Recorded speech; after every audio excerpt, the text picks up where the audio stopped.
ஐயா எல்லா தொகுதியிலையும் வெற்றி பெறணும். சமயவர்த்தா இப்போ இந்த எம்பி எலெக்ஷனில் நம்ம பழனிசாமி ஐயா ரெட்டலை சின்னம் கிடச்சிருக்கதே பெரிய விஷயம். இது என்னென்னா எல்லா தொகுதியும் அமோக வெற்றி ஆகணும்னு ஆத்தா சமயவர்த்தாட்ட நேற்றுக்கிடந்து ஒரு 5 அக்னி சட்டி 3 பால் குடம் எடுத்து அதே மாதிரி திருச்சி வேட்பாளர் அதிக வாக்கில் சேர்க்கணும் அப்படின்னு நான் எல்லா மாவட்டத்துக்கும் போயிட்டு வந்தேன்.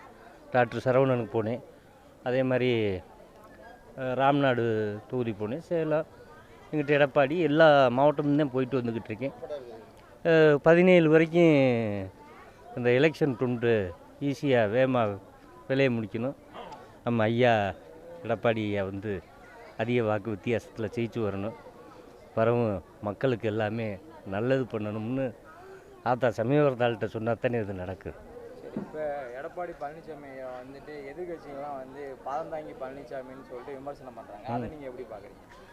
காமெடி பண்ணுறவங்க பண்ணிக்கிட்டு தான் இருப்பாங்க, ஜெயிக்க பிறந்தவங்க ஜெயிச்சுக்கிட்டு தான் இருப்பாங்க. இப்போ இந்த நடக்கிற எலெக்ஷனில் அதிமுக மத்திய அரசோட கூட்டணி இல்லை அப்படின்றதுனால அதிக விமர்சனம் பண்ணுறாங்க. அதுக்கு அவங்க கள்ள தொடர்பில் தான் இருக்காங்க அப்படின்றதையும் எதிர்கட்சி விமர்சனம் பண்ணுறாங்க. நாங்கள் என்றைக்குமே ஒத்த பரம்பரை தான், சோலையாத்தையும் எங்களுக்கு நின்று ஜெயிச்சு பழக்கம், கூட்டணி அமைப்பு நின்று பழக்கம் இல்லை.